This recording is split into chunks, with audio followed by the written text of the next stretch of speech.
都内にある風変わりな喫茶店、格ゲー喫茶ハメジュン。ここは格闘ゲームを愛する人たちのたまり場。バーチャファイター e スポーツリリース記念スペシャル、完全復活を祝い、今週もこちらの4人のお客様に来ていただいております。よろしくお願いします。よろしくお願いします。今週もシリーズ最新作バーチャファイター e スポーツを特集。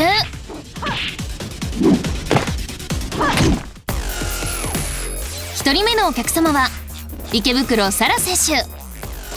初代バーチャファイターから活躍を続けるレジェンドプレイヤーです。2人目のお客様は板橋ザンギエフ選手。春リーを駆使し国内外の大会で優勝経験を持つプロゲーマーです。3人目のお客様はフード選手。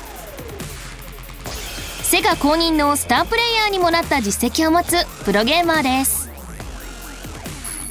4人目のお客様はブンブン丸選手。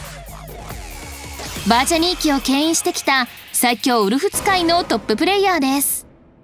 新たな楽しみが広がりそうなバーチャファイター e スポーツ、オンライン機能が非常に強化されているわけですけれども、そのあたりについていかがでしょうか。マッチングがやっぱすごく、人が増えたせいもあるかもしれないですけど、マッチングがすごく速くなって、であと2戦でしたっけ。そうですよね、2試合でやるとその機能が入って2試合勝ってもう俺が強いって言いたいなっていう感じですけど、トーナメントが自分で開催できるっていう機能がすごいいいな。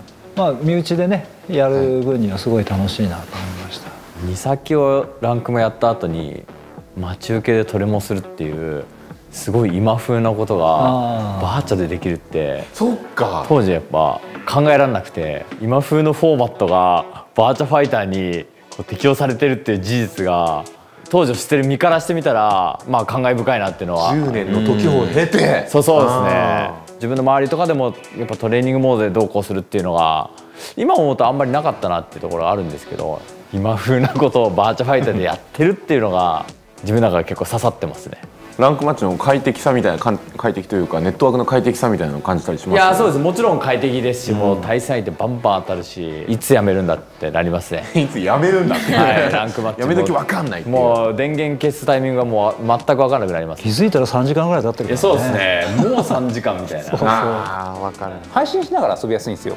トーナメントで自分たちでいちいち例えばじゃあ誰さん出るんでって言ってこっちで気にする必要もないし、ちょっとしたそういうイベントごとをこっち側で簡単にできるっていうのはありがたいです。この間ブンブンが配信してる時に、僕がちょうど見に行って、じゃあ10戦やるかみたいなメッセージ打って、でその場で10戦やって、勝ちましたけどね。今多分勝ったから入ってきたんですね、この話。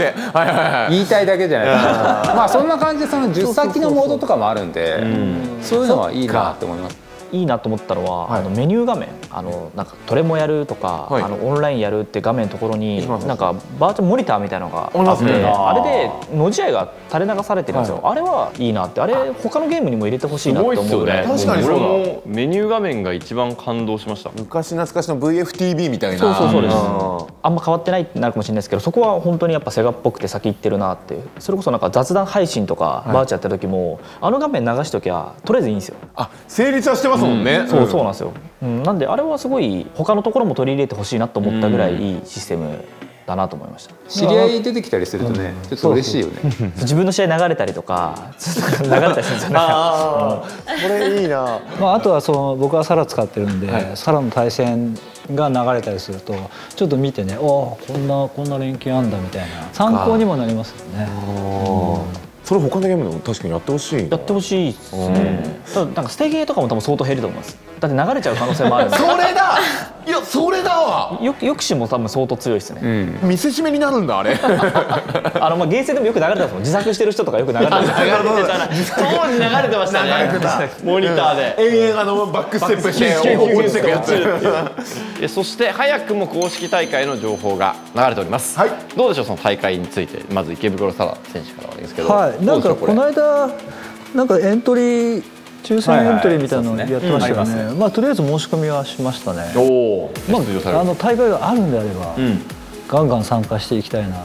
この今風のオンラインの大会っていうのは池袋沙羅さんどういうふうに映ってますか？大会といえばね、集まってやるものっていう感じでしたけど、まあ、今回初めてオンラインの大会にエントリーしましたけど、ちょっと楽しみだなっていう。バーチャファイターでオンライン大会が行われるという今風のフォーマットは同じこと言ってるけど板澤さんと言ったら今風のフォーマットこするんですね。バーチャファイターで適用されてると驚きですよね。楽しいですよね。やっぱ目標があるといいですよね。こう大会やりますっていう言われたら、ああじゃあそれまでに体作って準備しようかなってやっぱなるんで、そういうのが発表されてるっていう、そういうのがないむしろないと目標見失いますからね。そうなんですよね。今までのバーチャプレイヤーって年一のでかい大会に向けて2ヶ月前から体作るを繰り返してるわけじゃないですか。そうですね。僕はオンライン大会バーチャこれから行うにあたって絶対にどこかで一回起きるのは酔いつぶれて呼びかけに出てこないっていうプレイヤーが家飲みで酔いつぶれて出てこないっていうのが出てくるなとは思いますけどね。確かに家でお酒飲みながら別に大会参加するとかもできるわけですからね。大会があると近隣のコンビニからお酒がなくなるっていう噂を聞いたことありますから、その正直大会のモチベーションってやっぱ引退してたんで、そんななかったんですけど、なるほど。やってるとそういう大会とかも出たいなと思うのが一点と、新しいプレイヤーがやっぱこういう大会とかないとモチベーション全然湧きにくいと思うんで、ぜひ新しいプレイヤーにこういう大会目指してほしいなっていうのがありますね。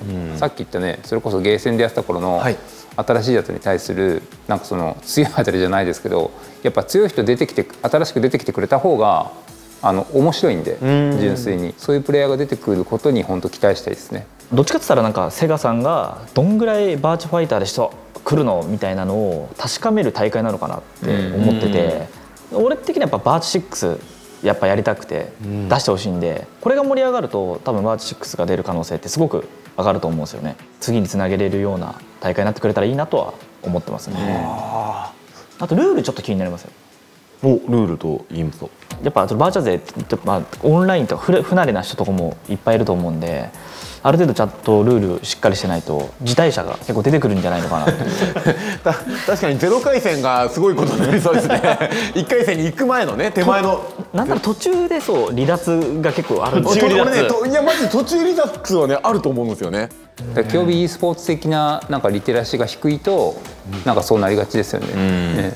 次俺何時なんでみたいな慣れの問題だと思うんですけどね。そういうのをちょっと今の現役のね、それこそフードさんとかから伝えることっていうのの大事さみたいなちょっとあるかもしれないですね。そうですね。コミュニティやっぱ結構狭いんで、結構みんな大体知ってる人みたいな感じなんで。バーチャ勢ほど多分環境が怪しかったりとかも、このバーチャファイター e スポーツだから急激に整えたみたいな人いくらでもいるでしょうしね。やっぱ無線ってラグいんだなとか書いてる人がして、何年前の話なのと思ってた。それ無線やってなかったんだろうな。そうですね。できる限り有線でやってもらいたいですよね。だからそんなのが今出ちゃう感じなんで、ちょっとやっぱ要チェックしたいですね。そうですね。今後のバーチャシーンに期待していることなどを聞かせてください。お願いします。基本的に対戦自体は遊びやすいので、コスチューム増えるんでしょうけど、ダウンロードコンテンツでコスチュームとか増やしてほしいですし、個人的な希望といえばもうリングネームが出てほしいなみたいな。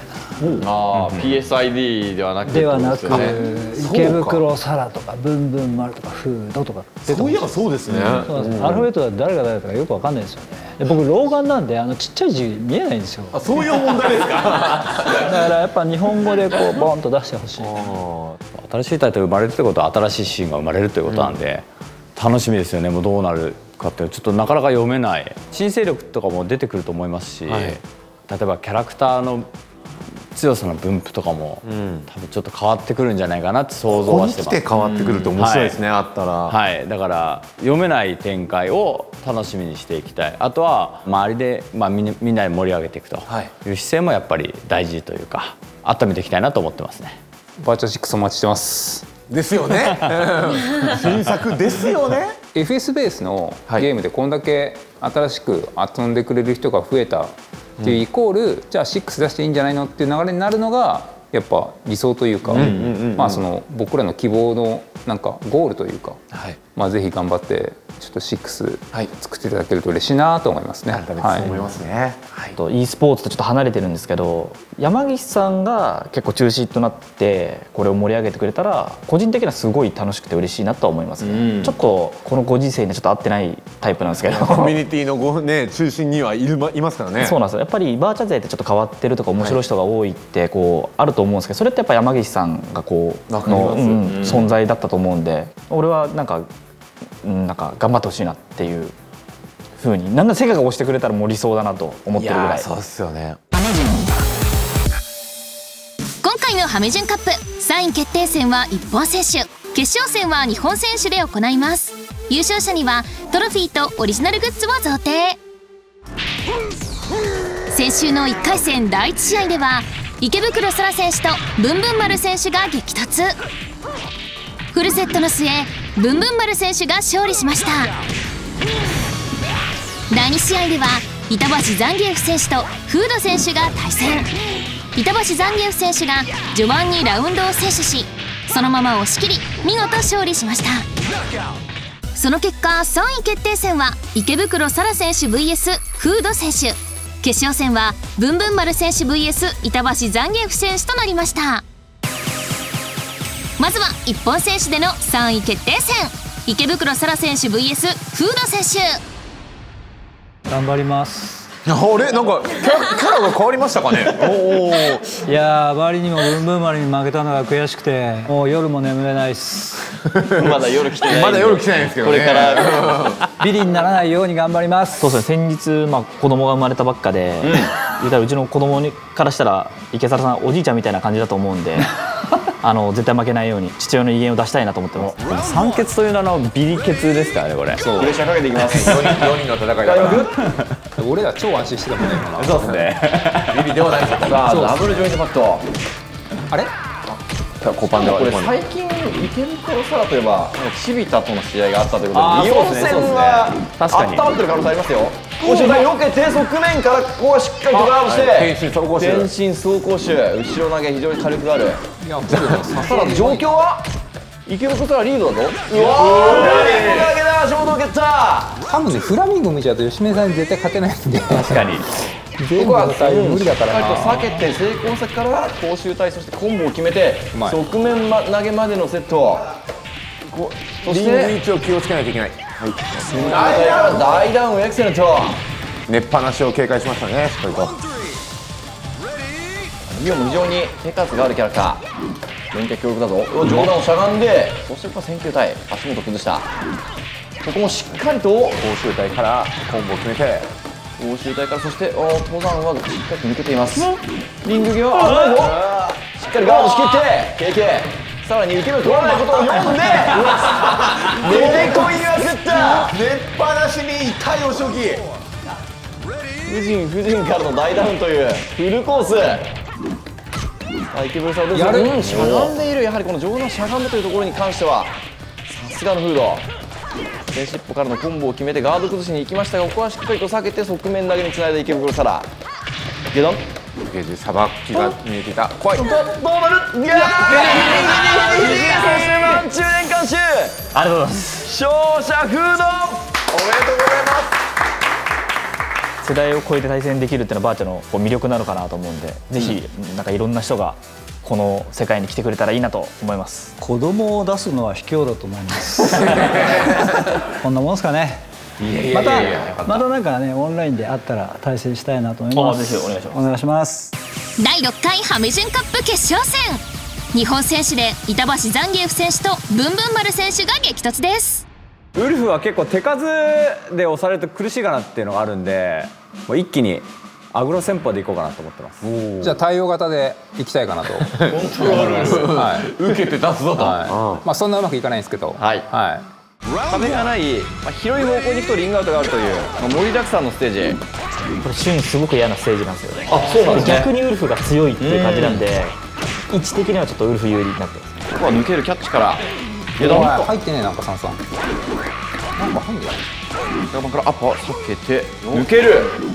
しっかりしている。速い攻防が続きます。下段飲んでないシュンディのやはり主力はの下段ですね。側面からジャンプをしっかりと追撃。どうだ、おーっと飛んでいる。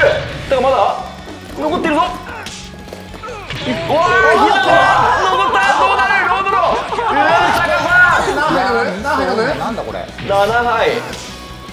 もったいな。コンボができていればという点でしたが、どう響いていくか。今月がから入っていくのは板橋さんゲフ。これは半回転から壁。間違えたよりかだいぶ減ってるぞ。側面からおお暴れている。だがコンボにならず。2発目しゃがんでいるシャガバン。叩きつける。奥攻めするが PK。そしてシャガバンで倒すとかなり飲めます。始まった。すでに10杯飲んでいます。2発目出して、こうなると瞬時さまざまな技が増えていますが、月がこれは超安さしてかなりのダメージ。そしてイージー倒しきる。まず1試合目は板橋ザンギエフ。旬の強いところまずいね。圧倒してきました。はい。これステージ変えないんですか？どっちでもいい。俺は変更でもいい。じゃあステージも多分選んでいいと思いますよ。じゃあ負け選びでいきましょう。変更しようか。バーチャの文化ですね。変更でいいですか？はい、ステージ変更で。変更。じゃあブンブン丸じゃあさんがステージをお願いしますか。なんでも。はい。選択してきましたね。1本目を取られたブンブン丸選手はステージをブロークンハウスに変更し2本目スタート。ステージ、はい、開幕。打撃投げで3倍プラス。飲みながら攻撃していきます。板橋さんゲフ。序盤でこう旬がうまく酒を飲めると一気に有利になっていくぞ。これ2回決め。7杯8杯。積極的にここはうまい。いく。確かに形。いやー、しかしシャガパンこれで倒すとめっちゃ飲める。もうベロベロじゃないか。すでに相当強い13杯です。ここ中段カウンターから叩きつけしっかりと。しかしやはり飲んでいると非常に強力な技増えておりますから、それを使ってダメージを重ねたのは板橋さんゲフ。ここも超ワン差し非常に強力。投げに打撃を当てていく。月がでもう飲み切っている。これは苦しいか。マッチポイント。このまま決めてしまうのか板橋さんゲフ。ブンバル耐えられるか。投げは抜けている。中段から2つ。シャガパン全回転だがこれは痛い。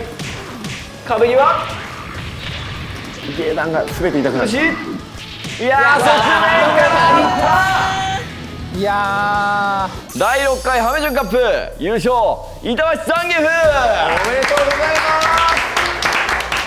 初めから一気に行くと言って決めてたので、一気に行ってお酒飲んでそのまま流れ切らさず行くという展開作れたかなと思います。ありがとうございます。いやちょっと大志さんのかけらもなく死んでしまったので、ちょっと申し訳ない感じですね。はい、ちょっと出直します。ありがとうございました。ありがとうございました。というわけで、第6回ハメジュンカップ優勝を果たしたのは板橋ザンゲフ選手でした。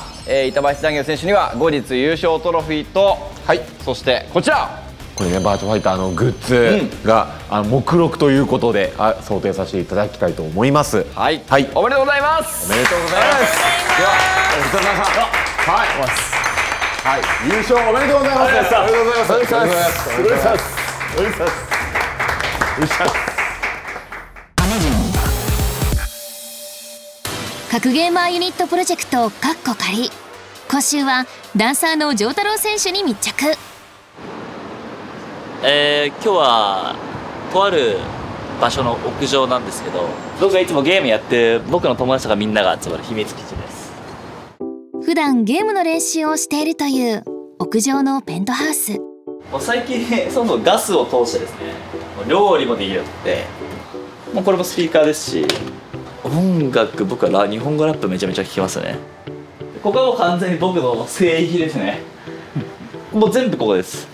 もう家では全くゲームやんないんで。そして中には工房のようなスペースも。中学からの同級生の、親友2人といつもここで遊んでるんですけど、もうその1人が革職人をやってて、革作品を制作するところですね。仲間と面白いことをやりたい。将来親友たちと一緒に仕事をするための会社も立ち上げているという。夢を追っかける場所であってほしいです。ここはなんか目標に向かってなんか頑張るためのワーキングスペースみたいなのをイメージして、ちょっとなんかこういうインテリアをちょっとこだわりましたね。そんな丈太郎選手の印象を中学からの同級生に聞いてみた。大学時代の丈太郎はだいたい集合場所がゲームセンターでしたね、町田の。普段めちゃくちゃなんかクソふざけてる感じなんですけど、ゲームの話とかになるとめちゃくちゃなんか理論派になって、一番驚いたのはじゃんけんって何が一番強いと思うみたいな話をしてきて、じゃんけんにそこまでなんか考えれる人いないじゃないですか。ユニットでは唯一の鉄拳プレイヤー。2018年に出た大会でプロライセンスを獲得。しかしプロになってからは苦労の連続だったといいます。やっぱプロになって1年目の大会って僕1回も勝てなかったんですよ。めちゃめちゃ死ぬほどその2年目練習してやっとプロと対等に戦えるぐらいの力をつけれたなっていうところですね。中学から始めた鉄拳。プロの壁を実感し、鉄拳に本気で向き合おうと思った。才能はないです。僕はゲームの才能はゼロです。ただ物の成り立ちみたいのを考えるのがすごい好きなんで、そこから攻略法を作っていく、自分の中で作っていく。だから攻略は早いんですよ。過去にダンス経験がある丈太郎選手はダンス面でユニットを引っ張っていく存在。参加した思いを聞いた。僕の配信の視聴者の人に宇都広場さんが格ゲーをやってて、そこからその格ゲーにハマる人って現にいたんですよ。人にフィーチャーしてもらって、その個人を好きになってもらって、そこからその人の趣味を好きになってもらうってルートが僕は一番いいなと思うんですよ。そこから格ゲーに、言い方悪いですけど引きずり込みたい。あと格ゲー界隈には面白かったほしいです。格ゲー界隈じゃないところは格ゲーやってほしいですみたいな感じですね。というわけで本日も閉店のお時間となりました。早速このバーチャファイター e スポーツの、激戦を見れて、私もちょっとやっぱり触ってみようかなっていう気持ちになりました、本当に楽しい戦いをありがとうございます。悔しくて仕方ないですね。なんで？もうちょっと僕がやり込めば5人で対戦できた。悔しすぎる。だから必ずどこかで皆さんと戦いたいと思うんで、オンラインでぶつかった際はよろしくお願いします。もう悔しいの一言ですけど、こんな楽しい場に呼んでいただいて本当にありがとうございました。ほぼ毎日オンラインにいますんで、見つけたらガンガン入ってきてください。バーチャやってくれてる人はもう僕たちみんな仲間だと思ってるんで、ツイッターとか見ればもう温かくこう教えたりとかもあるんで、ぜひこれを機にちょっと興味持ってくれたらいいなと思ってます。僕らバーチャで10年間待ち続けてたんで、もうこの状態で誰かを敵視することもないんでぜひ皆さんで一緒にね盛り上がっていければなと思うんで、配信とかやってる時にねそれぞれのとこ遊び来るでもいいですし、当然オンで対戦するでもいいですし、これからもねぜひみんな一緒に遊んでいきましょう。ありがとうございました。新しいシーンが始まるというところで、自分ちょっと貢献できたらなというところで、皆さんで盛り上げていたら嬉しいなと思います。今後ともバーチャファイターよろしくお願いします。ということで、今夜の格撃喫茶ハメジョン、お客様は池袋沙羅選手、板橋ザンギエフ選手、フード選手、そしてブンブン丸選手でした。またのご来店をお待ちしております。ありがとうございました。ありがとうございました。次回の格ゲー喫茶ハメジュンは鉄拳7特集。G 選手とペコス選手がご来店。お楽しみに。